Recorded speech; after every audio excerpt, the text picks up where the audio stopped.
présidentielle.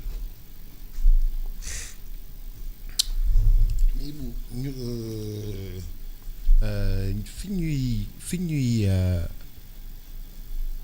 barrer toujours fi ñuy amee problème mooy à travers nos propos toujours les propos avec Mame Mbaye Niang, les propos avec la justice, les propos avec tel ou tel ou tel ou tel. Comment gérer affaire bu méttee noonu. loolu tempérament la d'abord Boubs. Il faut avoir de la tenue et de la retenue d'abord. C'est-à-dire tu ne parles pas n'importe quand et n'importe où à n'importe quel sujet loolu nag ci nit ki la am na ñoo xam ne Boubs leur parole est rare gis nga Idrissa Seck mën nga toog ay at doo ko dégg ba keroog mu am benn affaire bu ñor mu jóg wax ci li mu ciy wax pare ci c'est ça, c'est d'abord une question de personnalité am na ñoo xam ne Boubs su waxtu wax jotee rek nga leen di dégg en dehors de ça te li ñuy wax mooy li amal nit ñi njariñ l'intérêt public général. Ça nag c'est une loolu kii la noonu lañ lay bindee. Oui mais Ibou en cours de route ça peut changer. non nga xam ni yow léegi li ngay wax. ji ko pax ba. non xaaral rek Ibou nga xam ni yow léegi li ngay wax dañ koy bind dañ koy préparer. dañ koy organiser. am benn cellule de communication autour am conseiller en communication am juriste nga xam ni li may wax nii juriste bi dina ko seet ne amul benn gaañ-gaañ ci wàllu justice. kii communicant bi dina ko xool. ki def science politique dina ko xool ki def science sociale dina ko xool balaa may wax. waaw loolu xam nga ñun lan mooy suñu problème ñi ñëpp on fait tout dans l'émotion yow li nga wax ni c'est un raisonnement cartésien toog mais bon j'ai besoin d'un staff de conseiller ak yooyu di leen déglu ba ñu tënkal la affaire bi nga ne bon c'est parti nous on marche pas comme ça. Le premier ministre dañ ko door rabat d'arrêt xam naa il s'attendait pas à ça. Il s'est répandu dans la presse c'est tout. C'est l'émotion ñun et fii soo ko seetloo man damay xool commentaire yi kii dafa soxor dafa bon dafa bañ Ousmane Sonko ça qu'est-ce que ça a à voir avec des analyses politiques. C'est ça, nous, on est dans l'émotion. Te foog nañ ne malheureusement tout le monde est dans l'émotion. Il y en a qui sont pas du tout dans ça. Parce qu'ils sont formés, parce qu'ils sont éduqués, parce que voilà. Mais quand tu es dans l'émotion, lu xew tu te répands. C'est on te disait que ay mel ni ay Abdou Diouf ak yooyu mais mënoon nga ñëw toog ak ñoom audience machin wax fii kii ak yooyu tu sais pas ce qu'ils pensent.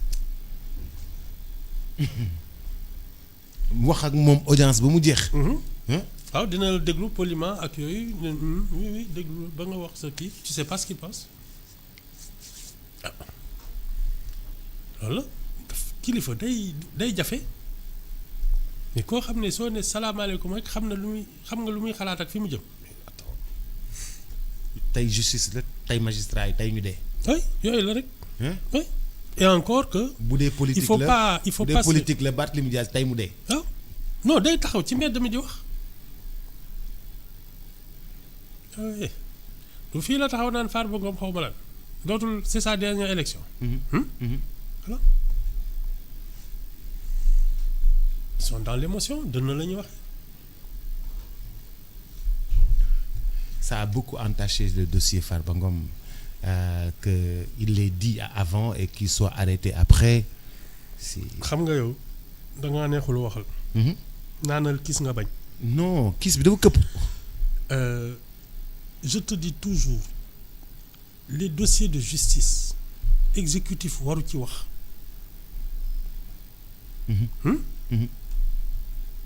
C'est tout waru ci wax. dossier justice.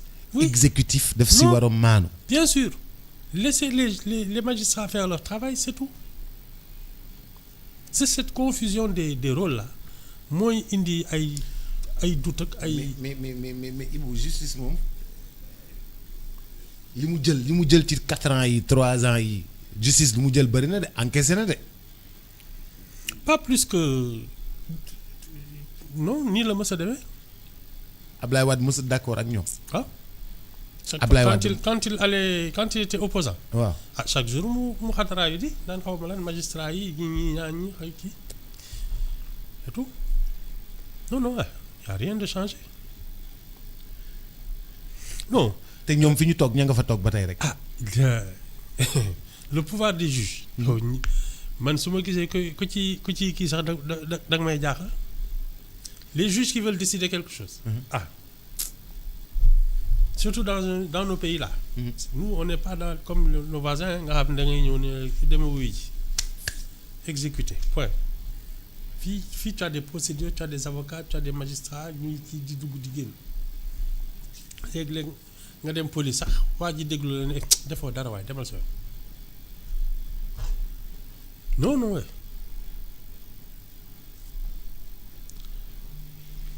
c'est lu. Oups. Moi je pense que nos gens là. Ils ne s'attendaient pas à arriver au pouvoir sitôt. Parce que ni ñuy defee. tu as l'impression qu'ils n'ont pas compris ni les enjeux ni leur fonction. Parce que gouverner Boups c'est pas dans la rue que ça se fait.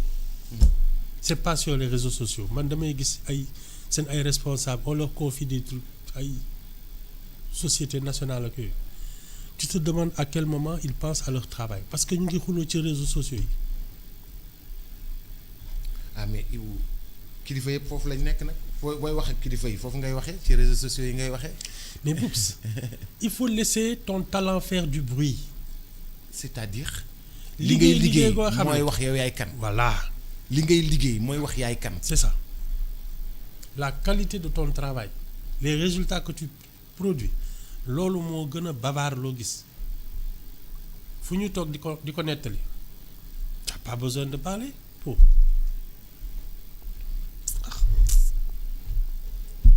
enfin yéen la daal waa 54 pour cent. dañ koy assumer de. oui ah c'est bien waa réew mi dañ koy assumer de. dëgg la. ah yéen la de daal. maa ngi leen di seetaan daal comme maa ngi yéen bokk ñu jëmukaay.